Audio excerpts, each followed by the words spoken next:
अस्सलामु अलैकुम वरहमतुल्लाहि वबरकातुहू। आप सब कैसे हैं? उम्मीद है कि आप सभी खैरियत से होंगे और अपनी खैरियत हमें ज़रूर बताइएगा। और अल्लाह का शुक्र अल्हम्दुलिल्लाह कि आज हम लोग अपनी पढ़ाई के लिए फिर से जुड़ चुके हैं।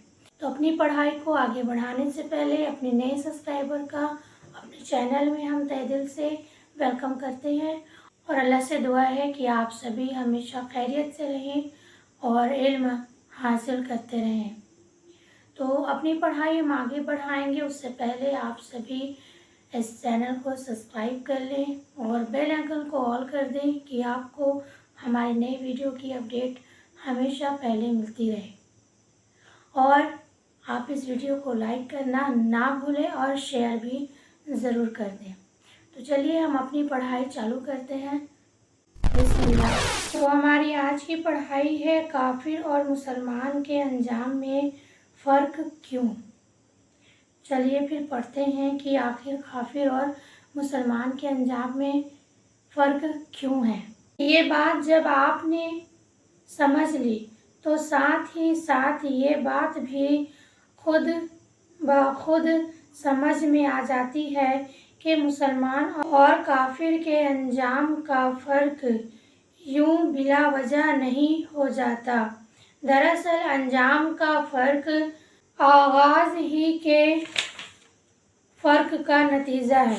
जब तक दुनिया में मुसलमान और काफिर के इल्म व अमल के दरमियान फ़र्क ना होगा, आखिरत में भी उन दोनों के अंजाम के दरमियान फ़र्क नहीं हो सकता। ये किसी तरह मुमकिन नहीं है कि दुनिया में एक शख्स का इल्म और अमल वही हो जो काफिर का इल्म और अमल है और फिर आखिरत में वो उस अंजाम से बच जाए जो काफिर का अंजाम होता है। ये हकीकत है कि अगर अंजाम में फ़र्क है तो वो शुरुआत से ही है और अगर कोई इंसान इस दुनिया में वैसा ही इल्म और अमल रखता है जैसा कि काफिर रखता है तो आखिरत में वही उसका अंजाम होगा जो काफिर का होगा और उस अंजाम से वो नहीं बच सकता। आगे है कलिमा का मकसद इल्म व अमल की दोस्ती।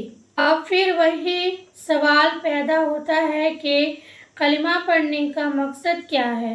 पहले आपने इसका जवाब ये दिया था कि कलिमा पढ़ने का मकसद ये है कि काफिर के अंजाम और मुसलमान के अंजाम में फ़र्क हो। अब अंजाम और आखिरत की बात जो आपने सुनी है उसके बाद आपको अपने जवाब पर फिर गौर करना होगा। अब आपको ये कहना पड़ेगा कि कलिमा पढ़ने का मकसद दुनिया में इंसान के इल्म और अमल को दुरुस्त करना है ताकि आखिरत में उसका अंजाम दुरुस्त हो। ये कलिमा इंसान को दुनिया में बाग लगाना सिखाता है जिसके फल आखिरत में उसको तोड़ने हैं। अगर आदमी इस कलमे को नहीं मानता तो उसको बाग लगाने का तरीका ही मालूम नहीं हो सकता। फिर वो बाग लगाएगा कैसे, किस तरह और आखिरत में फल किस चीज़ के तोड़ेगा। और अगर आदमी इस कलमे को ज़बान से पढ़ लेता है मगर उसका इल्म भी वैसा रहता है जो ना पढ़ने वाले का इल्म था और उसका अमल भी वैसा ही रहता है जैसा काफिर का अमल था, तो आपकी अकल खुद कह देगी कि ऐसा कलमा पढ़ने से कुछ हासिल नहीं।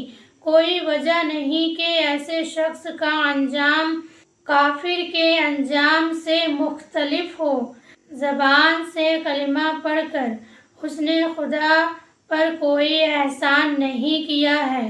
बाग लगाने का तरीका भी ना सीखे, बाग लगाए भी नहीं, सारी उम्र कांटे ही बोते रहा है और फिर भी आखिरत में उसको پھلوں سے لادا ہوا لہلہاتا ہوا باغ مل جائے، جیسا کہ میں پہلے کئی مثال دے کر بیان کر چکا ہوں۔ جس کام کے کرنے اور نہ کرنے کا نتیجہ ایک ہو وہ کام فضول اور بے معنی ہے۔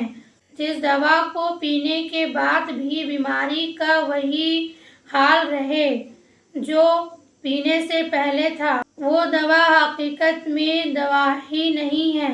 بالکل اسی طرح کلمہ پڑھنے والے آدمی کا علم اور عمل بھی وہی کا وہی رہے جو کلمہ نہ پڑھنے والے کا ہوتا ہے، تو ایسا کلمہ پڑھنا محض بے معنی ہے۔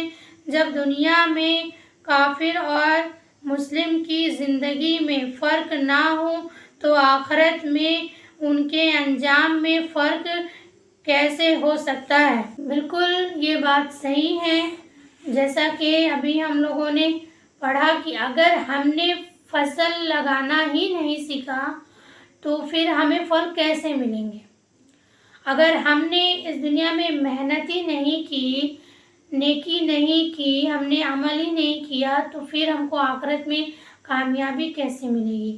بس یہی بتانا تھا اس میں کہ ایک انسان اس دنیا میں جو کرے گا وہی آخرت میں پائے گا، اور فرق اسی بنیاد پہ ہی ہے کہ انسان کلمہ پڑھنے کے بعد عمل کرتا کہ نہیں۔ کلمہ پڑھنے کے بعد اس کو علم اور عمل دونوں ہونا چاہیے۔ اگر کلمہ پڑھنے کے بعد بھی وہ کافروں کی طرح رہے، اس کو علم نہیں ہے، عمل نہیں ہے، تو اس کا انجام بھی وہی ہوگا جو کافر کا ہونے والا ہے۔ تو ہم نے یہی پڑھا ہے جو کہ ہم سب کو سمجھ میں آ ہی گیا ہوگا، اور بہت ہی بہترین علم آج ہم لوگ کو حاصل ہوا ہے۔ تو آج کی پڑھائی ہم یہی کمپلیٹ کرتے ہیں۔ تو آج ہم لوگوں نے جو سیکھا ہے، جو علم حاصل کیے، اب اس کو عمل کرنے کا وقت ہے۔ ہم جو علم حاصل کر رہے ہیں اس کو عمل کرتے ہوئے چلیں اور اپنی زندگی کو بہترین بناتے ہوئے چلیں۔ تو الحمدللہ ہماری پڑھائی کمپلیٹ ہو چکی ہے اس علم کے ساتھ۔ انشاءاللہ آپ سب لوگ سے دوبارہ ملاقات ہوگی۔ اپنی پڑھائی میں آپ لوگ بھی لگے رہیں اور اپنی دعاؤں میں بھی یاد رکھیں۔ السلام علیکم ورحمۃ اللہ وبرکاتہ۔